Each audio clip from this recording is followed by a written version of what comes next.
Good afternoon, ladies and gentlemen. And viewers, welcome back to my show. How very nice to have you on board. Another very interesting show, I'd like to think, we're going to do today. I've got a very special guest. Yeah, I know, I said all my guests, my special guests, but they're all special guests because they are specialities in what they do. And this particular guest is going to, I think, answer a lot of questions that we're curious about and is becoming much more relevant in our country at the moment. But you're probably going to ask, where's the toothpick? Well, here it is. I still have the toothpick, and people still ask, what the hell is with the toothpick? But everything revolves around this toothpick, ladies and gentlemen. The fact of the matter is that, as I've said before, well, if we can't manufacture a toothpick in South Africa, then we're in trouble. We can't manufacture a pencil. If I buy a rubber, an eraser, it's not manufactured here. Because people need the dignity of work. And that comes down to the fact that we have not got the systems in place. And a little bit on what we're going to, as my segue into my guest, is the fact that we have a rapidly diminishing law and order system. I heard on SAFM the other day that Becky Tselly has gone missing. They can't find him. They want to interview him, but they can't get him on the show. Nobody knows where he is. I also heard the other day that 9,000 guns are stolen every day, every year in South Africa. I just heard this morning on the news that another policeman has been killed in KwaZulu-Natal. I've lost track, actually, of the amount of policemen that we have lost. I think it's something like about 30 since the beginning of February this year. Think about that, ladies and gentlemen. We've lost 30 policemen, and nothing is being done. Nobody's doing anything. We need to rethink what we're going to do about our security. And that leads me on to my guest. Now, a while back, my two brothers and I did what was a road trip down to Grahamstown, now known, I think, as Makana. And it turned into, well, we turned it into what I would like to say a goodwill trip. And the idea was to establish, we hear so much about this black, white, colored Indian apartheid still going on. So I thought we would test a little bit. So we stayed in the less than classy hotels. We stayed in hotels, well, there were truckers there were people, just good people. And we had a fantastic time. I didn't feel that I was white or black or whatever. I was made welcome wherever I went. And that just gave me the hope that I needed, really, to understand the fact that we have a government called the ANC that is driving a wedge between the race groups in this country. And it's just so sad, because after that trip, when I come back, I switch on the news, and here we go again, the race card. But on the way back, a sad thing happened, or a scary thing happened, and that was that a brick was thrown at my car. Nearly killed my brother, caused great damage to the vehicle that we were in, and it was a very scary experience. And some months later, I had to go to the airport to pick up my daughter. And for the first time ever in my life, I got my gun out the safe and popped it into my pocket. My wife looked at me, and I felt a bit sheepish, and I thought, am I overreacting here? I'm taking a gun for the first time ever. But it was nighttime, and it was 10 o'clock, and it was the N2, exactly the road where the brick was thrown at me and my car. So I loaded up the gun, and off I went. And I realized I'm on my own, like we all are. We've got a police force that is not operating. It's not protecting us. And so slowly but surely, it began to occur to me that I better start rethinking my approach to my sidearm, or my firearm, which I've had in the safe all these years and never thought about getting it out. Because I'm not particularly a gun nut. I'm not scared of guns. I find them interesting, and I do have an interest in guns and how they're made and how they operate, but it's not something that I treat as a hobby. But I do understand the fact that if you better understand how a gun works, and you better start understanding about gun safety, and you better understand when you do pull the trigger on that gun, you better know that you pull the trigger, there are going to be consequences, and what kind of outcome you want when you fire off that round. So that leads me up to my guest, to answer a lot of these questions, it really gives me great pleasure to introduce Lance Allam. Lance, Mike. a very warm welcome. Mike, thank you for that, and it's wonderful for me to be here in this interview. You're very, very welcome. You're very welcome. And there's a lot of people actually looking forward to hearing what you have to say. Thank you. You're a member of SAGA, which is the Yes. South African Gun Owners Association. Yes. That's correct. And so you're the man that we need, and you're the man that I'd like to ask a few questions. I think we've got a few people that have sent in questions as well. That gun ownership now, in my opinion, has become almost, I'm scared to say a necessity, but I just don't think now that we can do without it. Every time I go to the airport, I'm going to be carrying my sidearm because I cannot rely on the police. But I also now have a problem, and I think the problem can be shared with a lot of our viewers, and that is, how often do we train with a firearm? In my case, my license has expired. I tried to renew it, I was too late. I subsequently have now lost my license. I don't even know where the white card is. Right. Therefore, I can't buy ammunition. And without that ammunition, I can't practice. So I'm now taking this gun out and popping it in my pocket, but I haven't fired it for years. And if I'm going to use this gun, I better know how it operates, at least be refreshed and use it on a more regular basis. So now I'm really trapped. But then you'll say to me, well, Mike, take it down to the police station and sort out the paperwork. Well, I've heard the stories about the paperwork. I have been down to the police station. I was shocked, but I suppose not really shocked, to find they still had 2 previous firearms I owned on my name, which were long gone and sold. And then also there's the problem of handing the firearm over. That leads me to this book, which I'm sure you're familiar with. Now, this is a wonderful book, viewers, that I recommend you have a read. It's not expensive and it's a great read, but it's a very scary read. And in this book, you will learn that thousands and thousands of firearms were handed in when we had the Amnesty. And all thinking that was the right thing to do. I watched people bring very valuable firearms, collector's pieces, antique firearms, and included myself, to hand them in and say, right, cool, that's it, I don't need this firearm anymore. Only to find out that these guns were not being sent off to be destroyed. They were in fact being recycled. And they were being recycled by our very own South African Police Service. And in fact, 2 gentlemen involved here. One is a Colonel Christian Prinsloo, and the other gentleman is a full Colonel David Naidu. Now, these 2 gentlemen were involved in selling guns and had a system going where they sold guns directly into the gangs. There's a lady whose name escapes me at the moment, but she was one of the activists, and she was at the court case on the day, it was in Belleville here, the day that he was sentenced, that's our Colonel Prinsloo. And she said, when interviewed, that she believes at least 170,000 people were murdered or shot at or injured by these firearms that these 2 gentlemen, particularly Christian Prinsloo, sold to gangs. And so we now have, it's now out of control.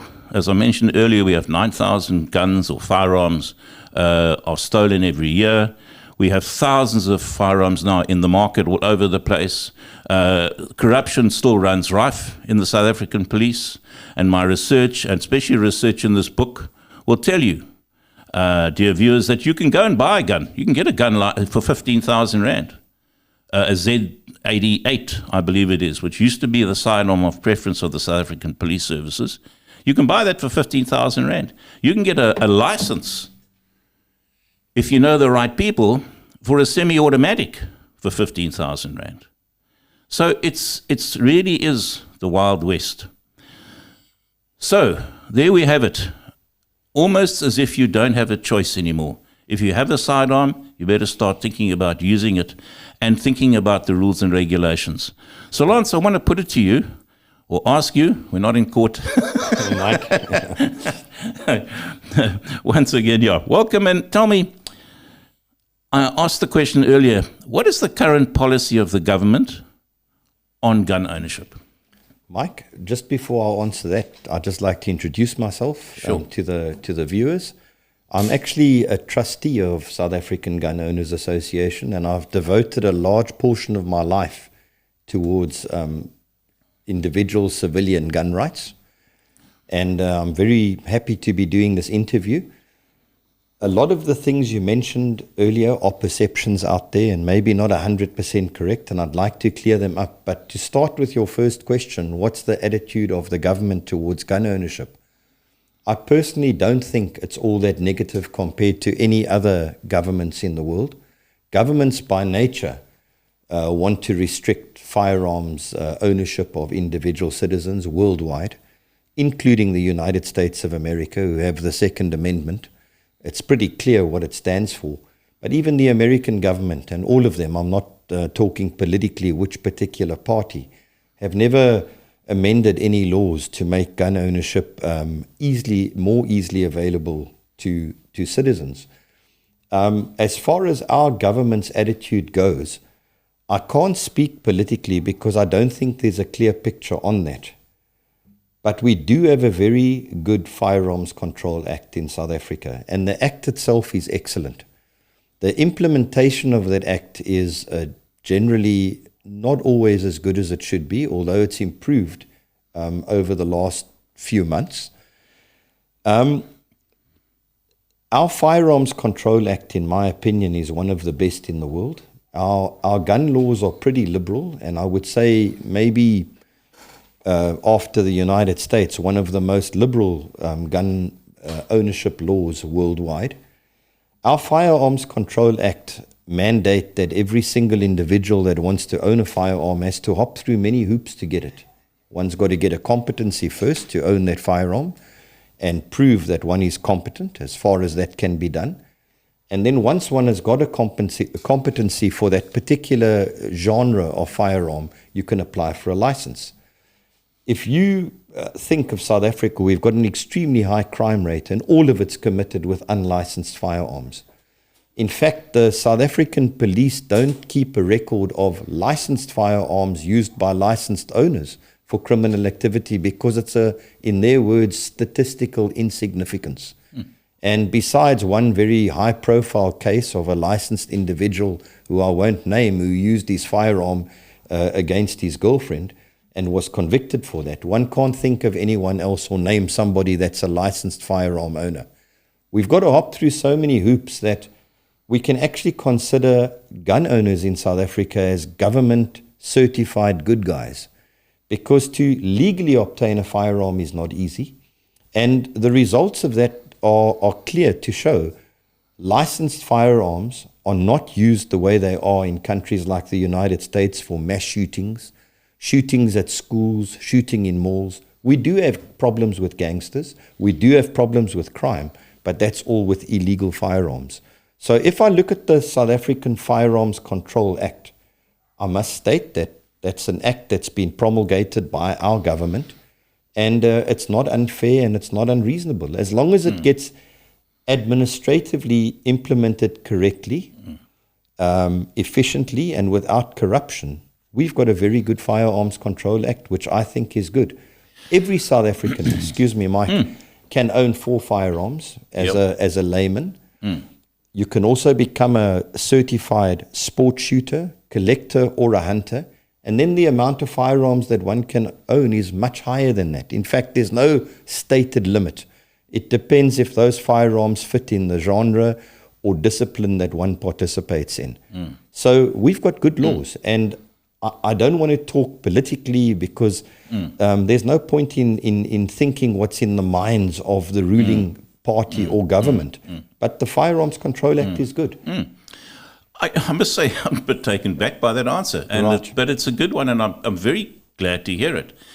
I think I probably sit with a lot of people where we just see so much inefficiency within the South African police. Yes. And we all saw the picture of stacks of paper or license applications piled up, boxes and boxes clearly unfiled and unsorted. And that makes us a bit nervous. And of course, reading this book, Give Us More Guns, tells you how easy it is to buy guns and where a lot of guns come from the police. But the Act, you say, is a good one. The Act is excellent. So it's like anything. Unless you've got a good government to carry it out, we have a problem. And the Central Firearms Registry is a good organization. And notwithstanding the fact that it gets done too much paper-based, I think that the will is there for them to make it more efficient and more electronic. And there's a lot of inefficiencies in the system. At the South African Gun Owners Association, we personally would like to see that part of the firearms licensing process made private and done by a private organization where the police implement the law, but they don't issue the firearms. And we're pushing for that, but with little success at the moment. Having said that, the time it takes to renew a license now or to apply for a new license has been shortened significantly, and it seems to be working quite efficiently at the moment. You mentioned earlier, Mike, that your license has expired, and unfortunately, the media are notorious for reporting fake news. That's a worldwide problem today. Never underestimate the laziness of a journalist. And these journalists that write are very economical with the facts when it comes to issues like renewing firearm ownership. If you ask me what's the government attitude towards firearms, I think the media in general and the general mentality of the media are anti that, not necessarily the government. And very little facts get given in the news media about one's firearms rights and how it works. But I can tell you now, your license has expired. It's not a problem. You can renew it. You've got to make sure that you go to your police station and renew your competency for a start. That's pretty simple to do. It's an administrative process. And once that's been done, you reapply for that firearm as a new license. But you don't have to hand the firearms in to the police. You keep your firearm. It's not illegal. It's just a firearm that's got an expired license. And you simply reapply for it. And that process is becoming more efficient. We push very hard at the South African Gun Owners Association to make sure it happens. We've had some class action lawsuits against the South African police and the CFR, and we've won every one of them. We also went to the Constitutional Court, not to fight with the South African Police Service, but to clarify what must be done when a license lapses and it wasn't renewed in time. And the Constitutional Court ruled very clearly and unambiguously that firearm is yours. The license has expired, but the firearm's not illegal and you can keep it at home.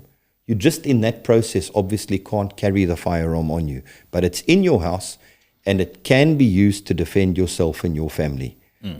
That is constitutionally allowed. If your life is in imminent mortal danger, you can use that firearm to defend yourself and your family. So, in fact, I wasn't breaking any laws when I put the firearm in my pocket on my way to the airport. Well, technically, you could be in trouble for that because the license has expired and you need to have a current license. Correct. So, Mike, technically speaking, that's not correct. But the fact is, the firearm in your possession at home, there's no problem. And my advice to you will be to go to your local designated firearms officer at your police station, renew your competency, which is an administrative process, and then apply to have that license reissued.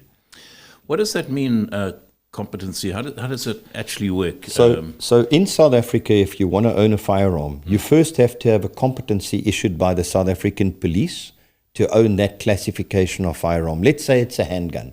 You need to do a handgun competency at a licensed range or firearms dealer. You do a test, you write an exam, and you do a shooting test, and they issue you with a certificate that you've passed those mandatory basic requirements. You then go to the South African police with that, and you apply for a competency license that you can own a firearm of that nature. They then issue that, provided you hop through the hoops. You don't have a criminal record. You're not a danger. You're not mentally unstable. All of those aspects of the law. And once you've got that, you can then apply for that category of firearm to be owned either for self-defense, where the license is issued for 5 years at a time, or for occasional sport shooting, where it gets issued for 10 years at a time. So I just want to go back on something you said. I did obviously do my competency test Yes. when the new laws came out. You had to. They wouldn't have issued that white license if you Correct. didn't have a competency. So Quite all so. you've got to do is to apply to renew that same one. Yes. And it's an And I administrative redo process. the exam. I gotta No, you don't have to redo the Oh, you exam. don't? You just reapply. Okay. That competency that you did gets renewed. Okay. And that's a quick process. Wow. And then once that's done, you go and apply for the firearm that's got a lapsed license. You essentially apply for a fresh, brand new license. And do because when I wrote this competency exam, I wasn't required to fire their firearm. I simply wrote it. Has that not changed? Do we now have to go down to the range? Mike, you normally do it at a facility that's either got an indoor range or an outdoor range. Right. You write an exam and you do a basic shooting test to show that you know how to handle the firearm. Right. You don't have to score particularly highly as a marksman, but you've got to be functional and pass that test. And that will be a requirement of me to do that now when I Well, you've already I've got a done it, competency, so you've done it before. So it's really just, as you say, in my case, It's just an administrative process. And for the person that's never owned a firearm but is essentially looking to buy one, Yes. or thinks he feels he needs to own one. For that person. So I'd also like to say I'm not a firearms activist. I'm definitely not that. I don't believe everyone should own one, and I don't think anyone should be forced to own one. Just as much as I believe no one should be forced not to own one. Yeah. But if you're inclined to be the kind of person that's responsible enough to own a firearm and you've got the right mindset to do that, what you do is you go to a firearms dealer who may have the facility there, or they'll send you to one that does, or a shooting range, and you sign on there to do your competency requirements.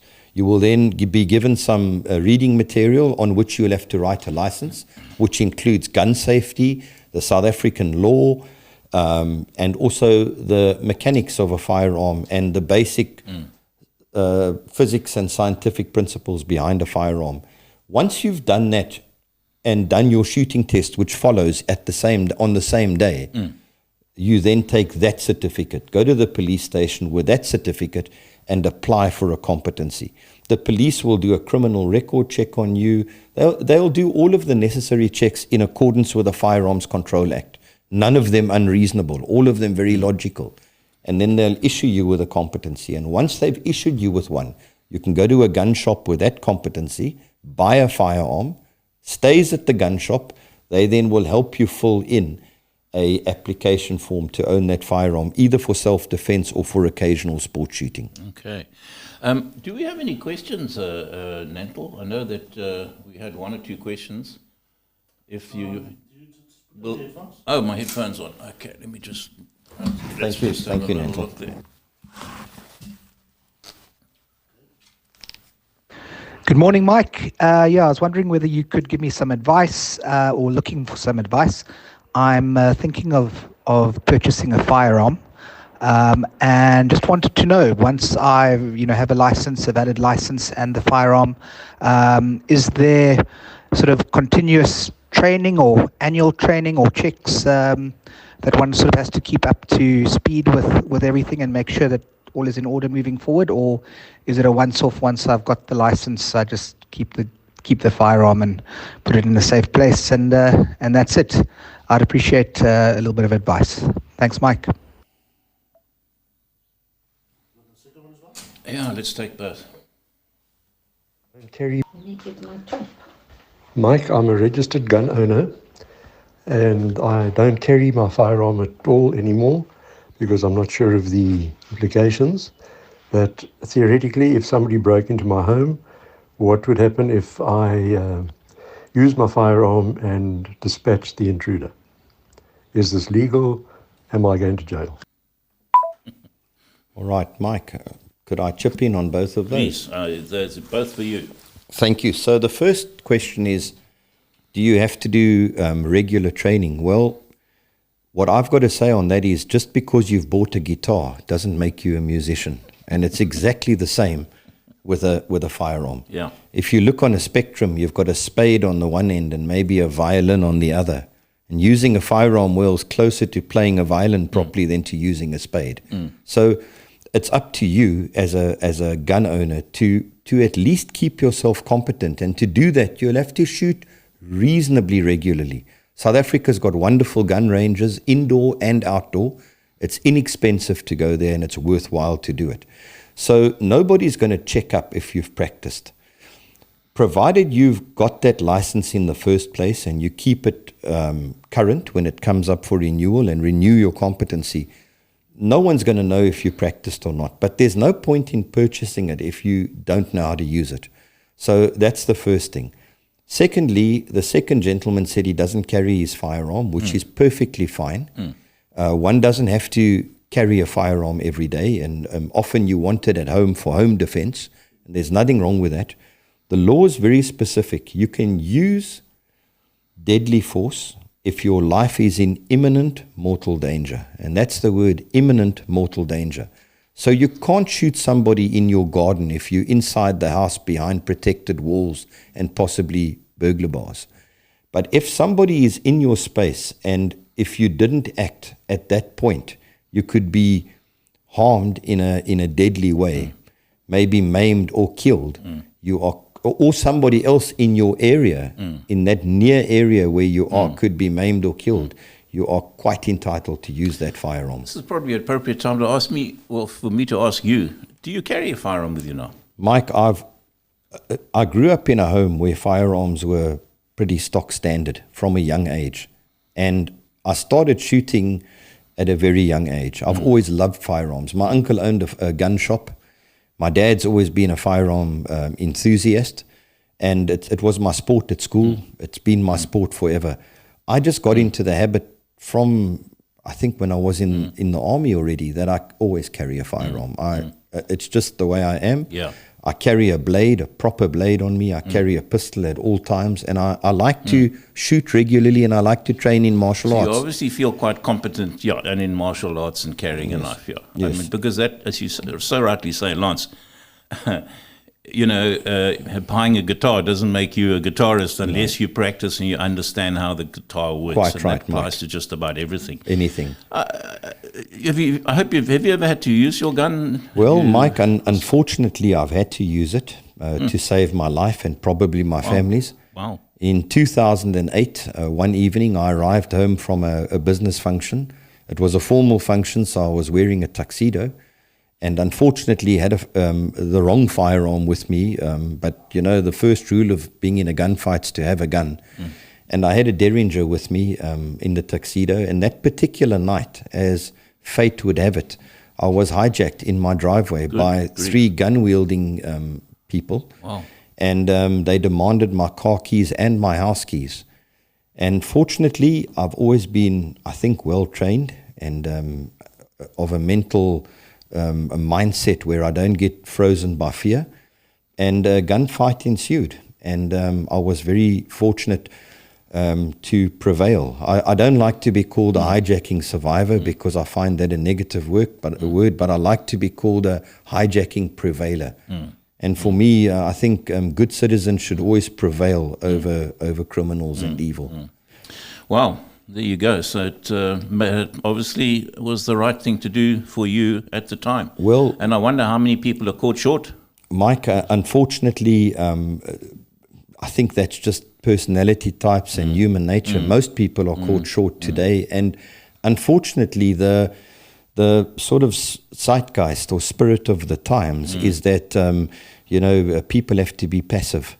And there's always a small minority of really bad people that are just born that way, and they're always going to prey on weakness. I think it's, one in X amount of people born, I hope it's a very small amount, will take advantage of any weakness they can exploit to live a parasitic, psychopathic lifestyle, of preying on others. Yeah.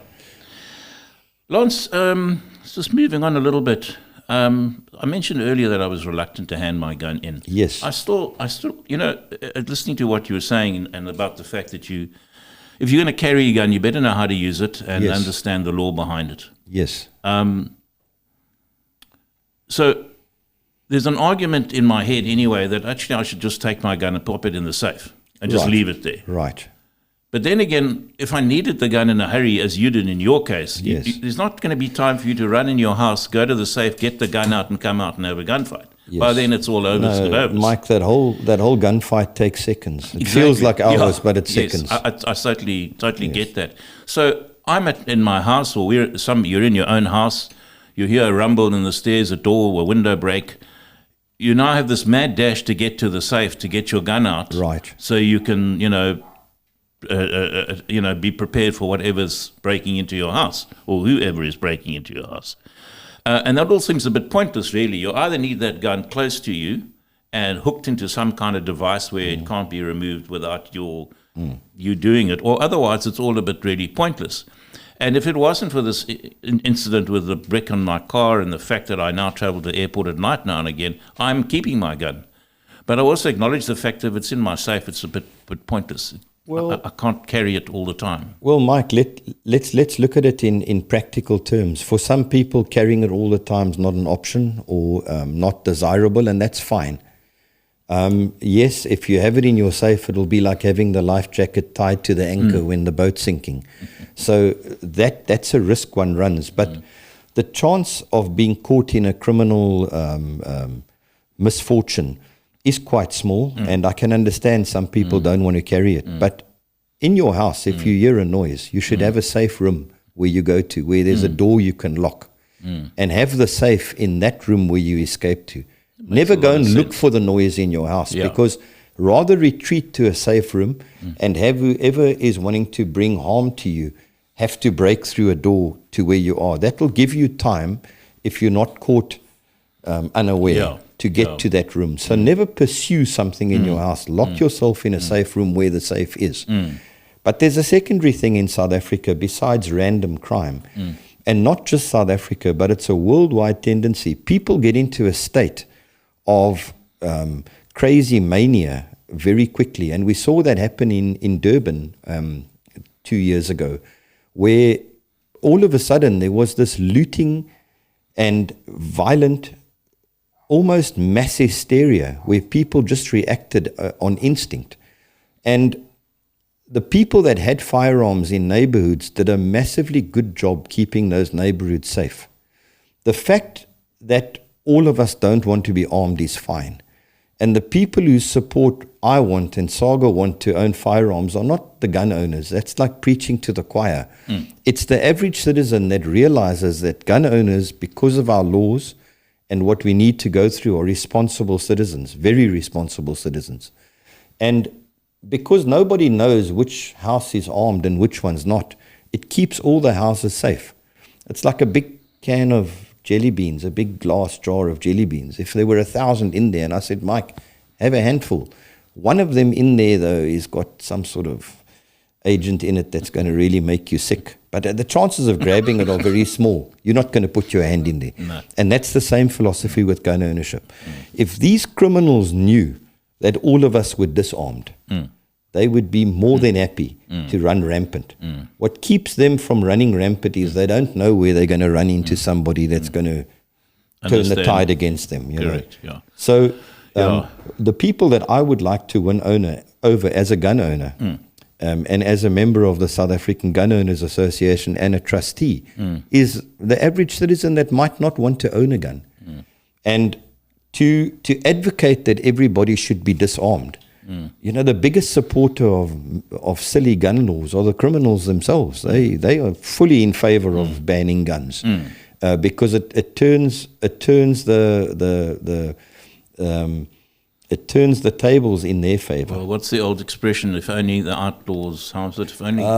If If guns are outlawed, only outlaws will have guns, and that's pretty logical and self-explanatory. Yeah, it is. It says it all to my mind, which is why I think we could never outlaw guns, particularly not in this South Africa. On that issue of outlawing guns, I've heard the statistic that 9,000 firearms get stolen, and I've heard the argument from those that would like to ban guns that all illegal guns were once legal. Now, that's being so economical with the truth. But let's assume that 9,000 guns are stolen by criminals in this country per year. And let's put our mathematical hats on, you know. You get three kinds of people, those that can count and those that can't. So let's put the mathematical hat on here. There's about 2.5, 3 million legal firearms in South Africa. Say again, there's how many? 2.5 to 3 million Wow, legal a lot. firearms. It's a lot. It's a lot. And there's about an equal amount of illegal ones. They reckon, nobody knows the number for sure, but it's not less than 3 million of them. So if you take 9,000 and add it on to the figure of 3 million, that's not even a rounding error.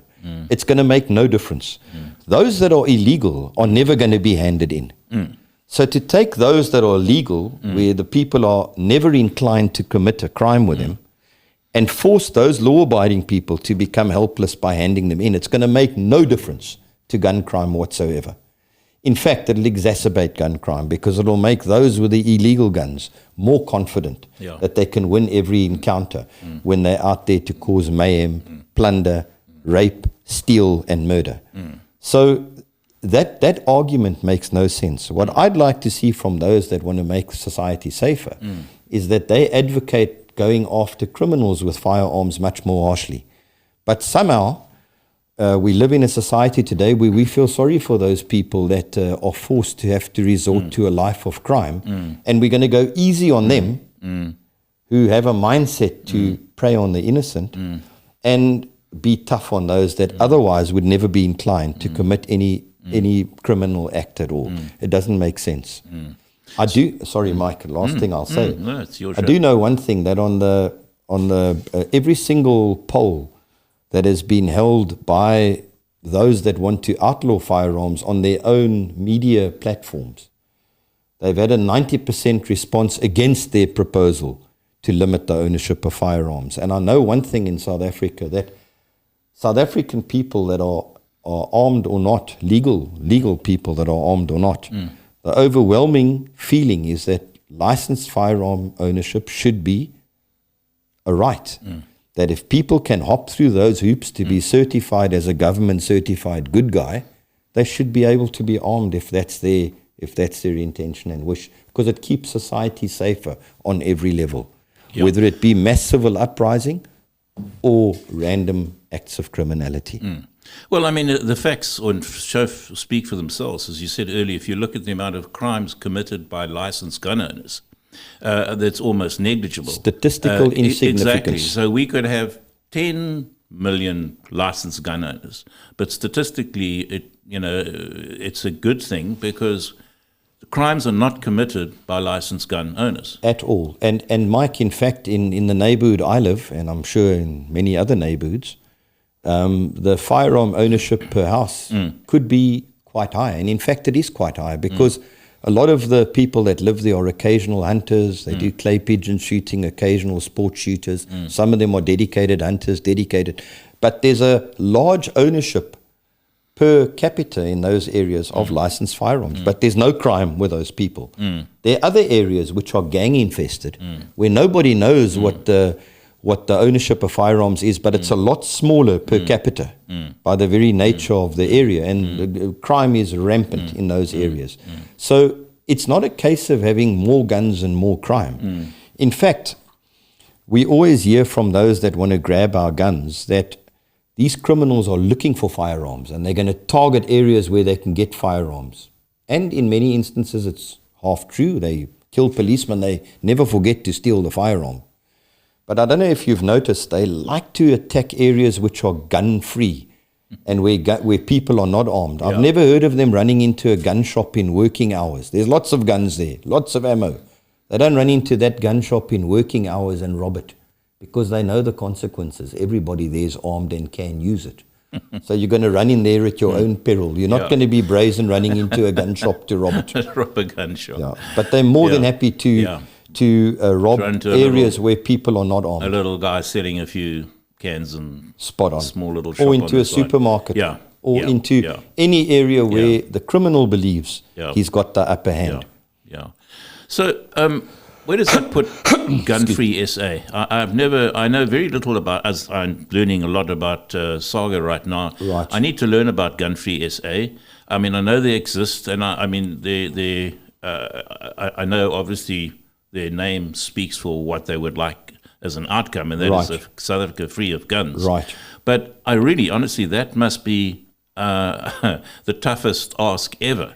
I mean, we're never going to get the illegal guns out and at all. No. So they can't possibly. I just wonder what their real motivation is. What are they hoping to achieve? Well, I think a lot of people in gun-free South Africa are really good people. Yeah, I believe that too.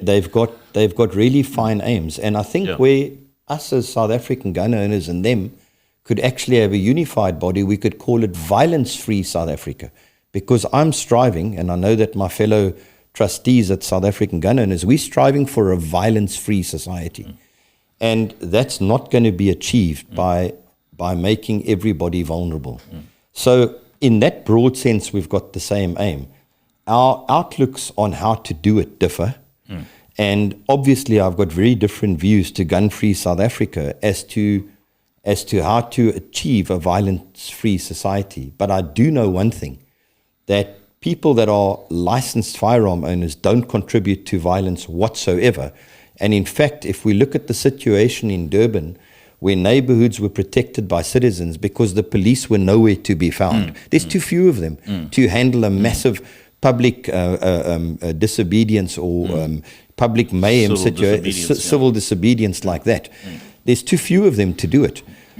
It was licensed firearms owners which never went out and killed people. They kept the neighborhood safe because there was a consequence to invading that neighborhood if you came there. Nobody went looking for them. Yeah. So guns save a lot of lives. And in most instances where a firearm's used, it doesn't even have to be discharged. Because when criminals know that there's a firearm in the hands of a law-abiding citizen who's got some resolve, they rather back off. And that's just in their trained, psyche. Yeah, done the course, trained to use it, understands. Quite right, Mike. Yeah. That is just so interesting. You know, I have to say that gun-free SA, and I'm so glad to hear you say that, because I think their heart's in the right place. Absolutely. You know, and I think that there should actually be some middle ground there. We're never going to ever get a gun-free South Africa, and so it would be nice. I must say, I'm going to try and get hold of them and get them on the show. It would be interesting to hear what their views are and how they see, it going forward. Yes. They obviously base their argument on the fact that there is so much violent crime. But you can't beat the statistics, and I've looked up the facts myself. Very, very, if any crimes are committed by licensed gun owners. And that's the bottom line. And more than that, Mike, many more crimes, violent crimes, are committed with bare hands, hammers, knives, indeed, steel pipes, bricks, or any other tool that somebody can get their hands on. And speaking as somebody that enjoys the martial arts, and I'm 58 now, so I'm obviously not at my peak physical condition, but I'm still good enough to defend myself. Against somebody armed with a blade, I stand very little chance, as does Mike Tyson, by the way, if he doesn't have a blade in his hands. And against two people with a blade, I stand almost zero chance. Now, why would a criminal, if we all disarmed, ever attack me unarmed? He would bring a machete or a screwdriver or a hammer, and the tide will always be against me. A handgun is not an offensive weapon. It's a defensive weapon. An offensive weapon's a rifle. If you know there's going to be trouble, you'll be silly to arrive with a handgun if you own a rifle. There's no comparison. And, martial arts are all very good, but they're no match for a 30-06. Now, the fact is that it's going to make no difference to those with a criminal, parasitic, psychopathic mindset, whether they're armed with a firearm or any other tool, provided they know that their victim is going to have nothing superior to what they've got. And it's not going to contribute. Human nature won't allow that. Personalities are immutable. They're born into people. And some people just have that mindset that it takes nothing for them to turn into violent predators. Parasitic predators. I think we sadly see that all on a daily basis in our country. Well, worldwide, Mike. Worldwide, maybe, but seems to be so much more prevalent in South Africa, I have to say. Yes. 30 murders, I think, I just can't get over it. Actually, I think we had 3 policemen murdered just 2 weeks ago. It's shocking. It's just shocking. But Mike, and we never ever seem to find the perpetrators. Well, you Nobody see, ever gets arrested. We've got in South Africa, particularly in the Western world in general, a broken criminal justice system. You don't notice that sort of failure in a place like Singapore. The criminal justice system there is intact. With respect, London, it's a free-for-all. There's no consequences. And we learn our lessons from the Western world here. Ours is probably that exacerbated. And it shocks me that there are 30 murders a day, but they're not 30 firearm murders per day. They're 30 murders per day. And many of them are committed with implements that are not a firearm. I don't want to digress too much. If it's 30, I don't have that exact number. No, so I don't sure, want, but I understand you're just talking generally. Yes. I just want to challenge you a little bit, though, on Europe or perhaps England and the US. Right. I've spent time in both countries. Yes. And my comment is that I find them actually very effective in arresting people that use guns in crimes. Yes. And they're arrested quickly. And I find that particularly in the US, I've watched a guy use a gun in a crime from the time he created, or in fact he essentially murdered this young lady in New York or that area. He was in jail within about 6 months, and I think he's faced a life sentence, which is good. Which is good. Whereas, just comparing it to our friend Colonel Prinsloo, Yes. who sold how many? He's probably the biggest mass murderer this country's ever had, if you could arguably say so. Yes. He was out in 2 years and 10 months. Sure. Yeah. That shocks me. It's 2 years and 10 months. This guy, Prinsloo, is walking the streets as we speak. Well, Mike, there is no doubt that our criminal justice system doesn't work well. Well, I'd go further and say it's almost non-existent. If I can just talk about this other fellow, Naidu. I think his name David Naidu, also a full colonel. He didn't even go to jail, and he was the guy that started selling guns to. And if the book is quite interesting and clear in that Prinsloo came along afterwards and almost perfected it, and he was the one that really got caught and took the rap. But the other colonel, he quietly got sidelined. Nobody ever heard of him, and he's sitting at home on a full pension. Whereas I have to say, when I went to the States, boy, they did not mess around. And I find the UK too, if there's a gun crime in the UK, it makes the news. It does make the news. I mean, and it all day, every day. But here... Look, I do know one thing, that whenever I read the news for what it's worth, and I see that they catch somebody in Europe or the UK or America that's committed one of those mass shootings, which we don't have here. He's always well known to the police. Yeah. The paper, well known. He should be well known to the prison warders, because he's been there for 20 years already. There's a revolving door in the criminal justice system worldwide, and I do understand it's better there. But if we look at a place like the UK, they've got an explosion of violent crime in London. In certain areas of Europe, America, and the UK, shoplifting is no longer even a criminal offence. It seems to me that... That's in California, I think. I think so. But that kind of mindset doesn't lead to a better society. It's so permissive, and it's so weak, and it celebrates weak individuals. Weak men and angry women, it seems to breed them. And I don't see that situation getting better. If you want to talk about proper criminal justice, speak about Singapore. Yeah, no. There it works properly. I'm very au fait with the Singapore example. Yeah. And boy, there's lots of things that we could follow in this country with Singapore. We wouldn't be in the mess we're in today, I think, if we took a few leaves out of their book. Yes.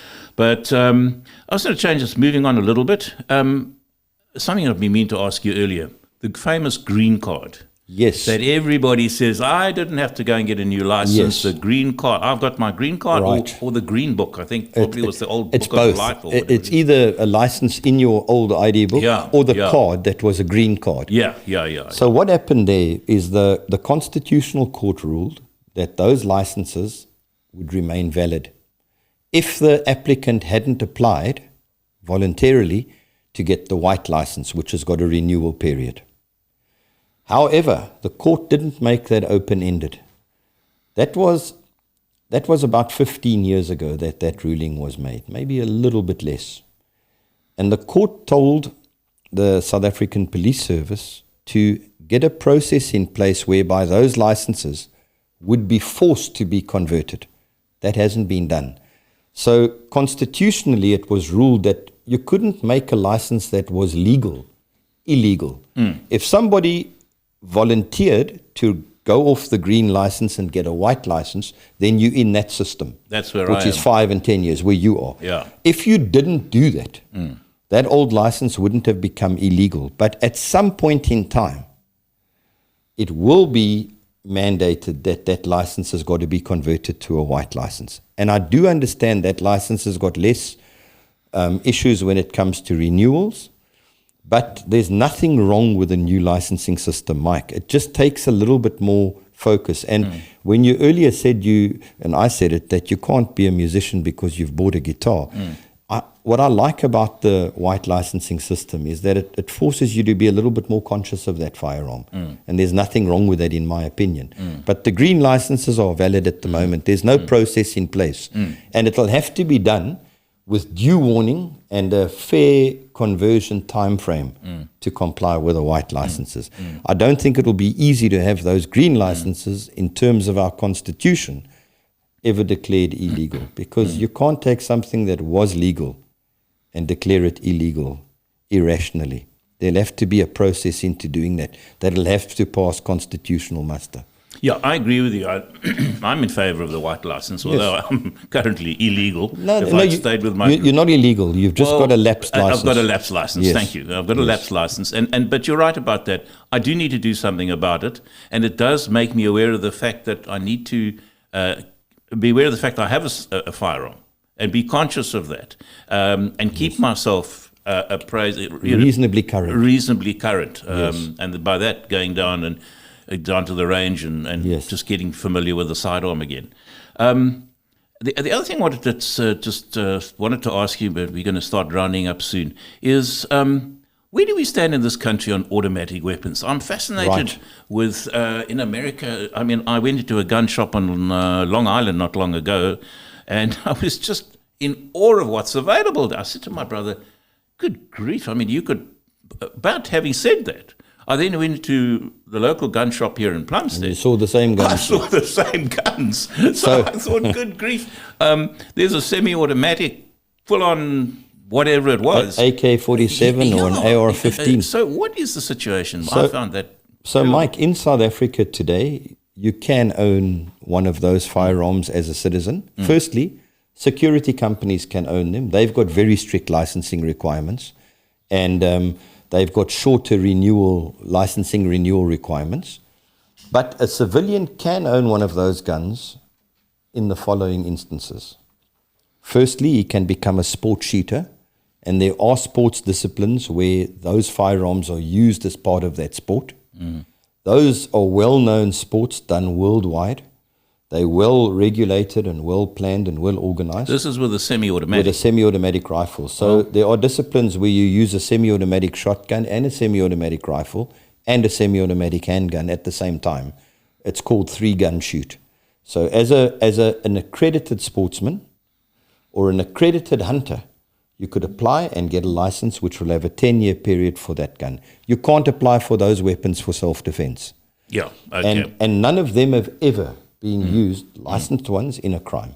So it's not easy to be a sportsman or an accredited sportsman or an accredited hunter or a collector, even more difficult. But you can own those firearms if you've hopped through those hoops and you keep yourself current. Okay. I'm actually reminded, just while you were talking, I was listening to the fact that they were talking about guns and guns out of control in our country. And a caller called in and he said, look, I got this problem. He said, you know what, it is so easy to buy an illegal gun, but it's so difficult to write those exams. And I thought, well, listen, I've written those exams. They're not that difficult. That's a good thing. It's a good thing, but it saddened me that this is the guy's attitude, and he can probably go and buy a gun so easily that he's not going to bother with the exams. Well, it's sad, that mindset, but I can understand it.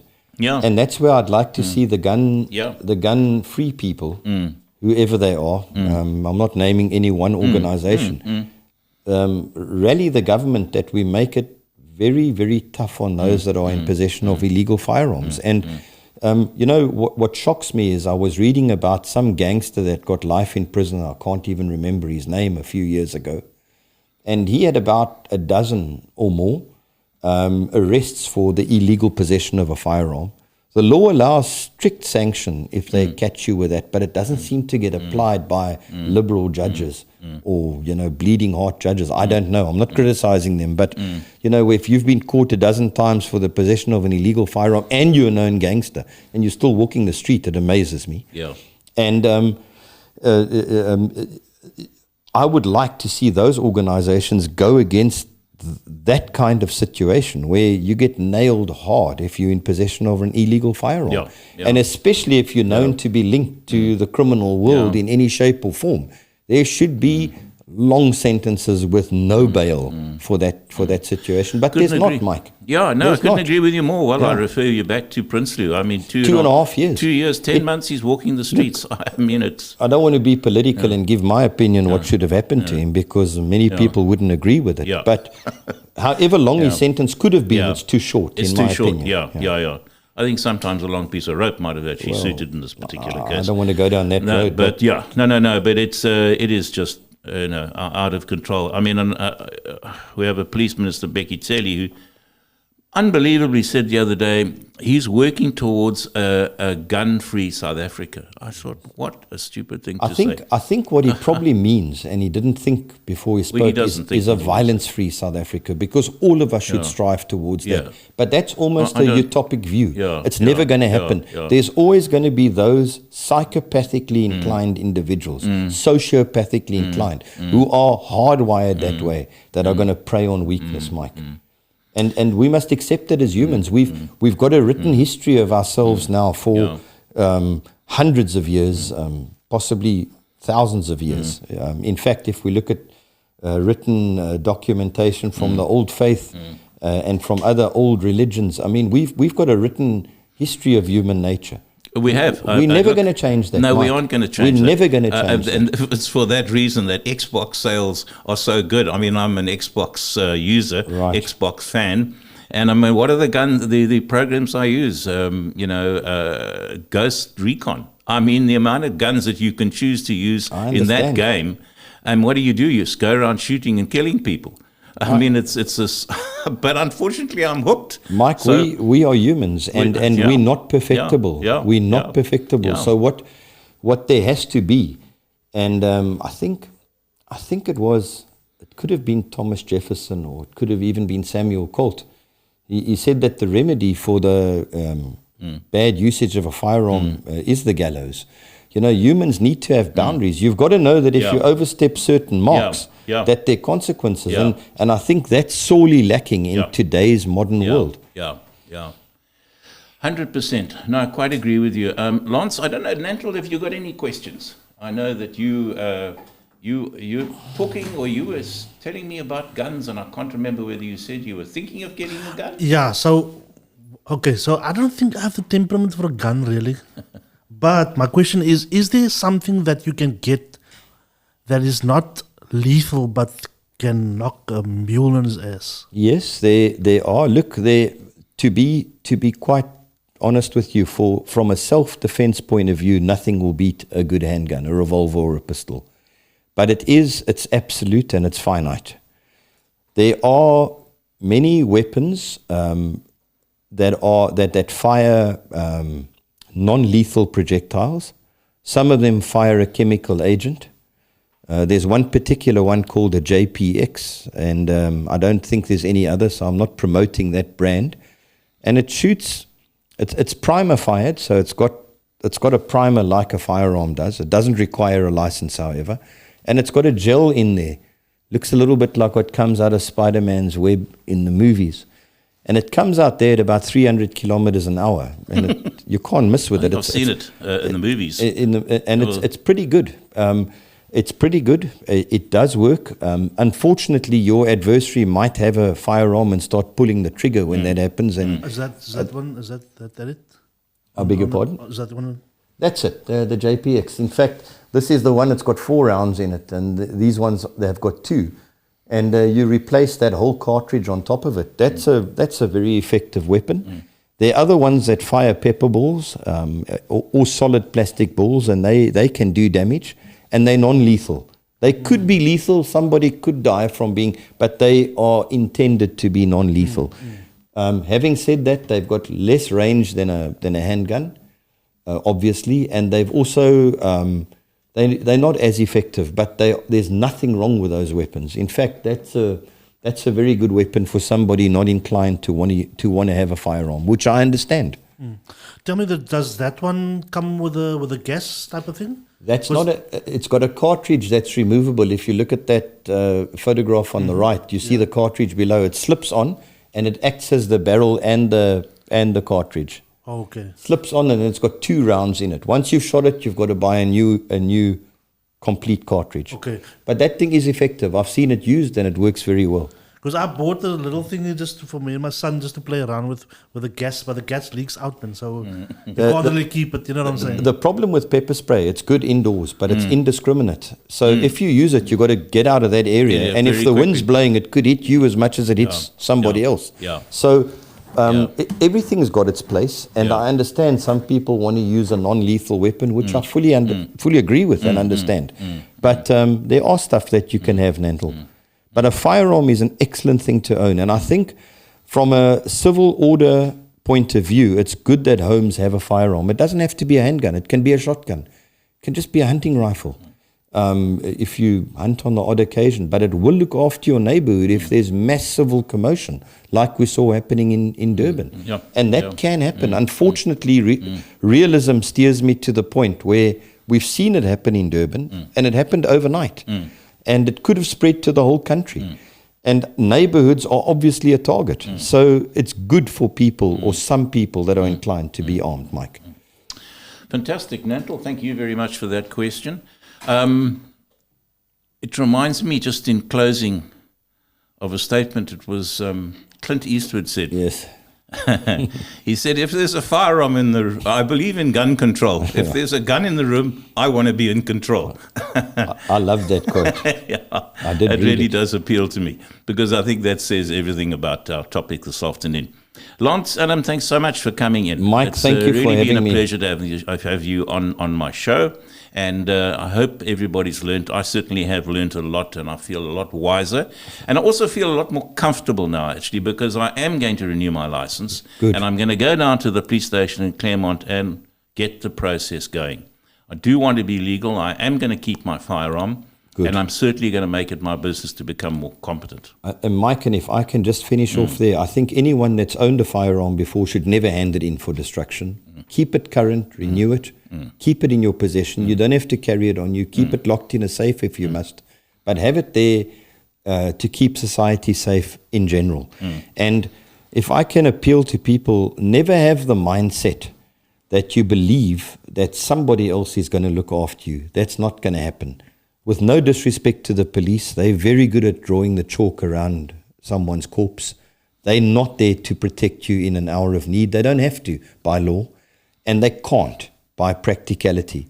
So it's good to develop and foster the mindset of being self-reliant and relying on yourself to be able to defend yourself and your family when the time comes. And one can only, if you're unarmed, flee evil. You can't confront evil if you're unarmed. And evil is not defeated by being fled from.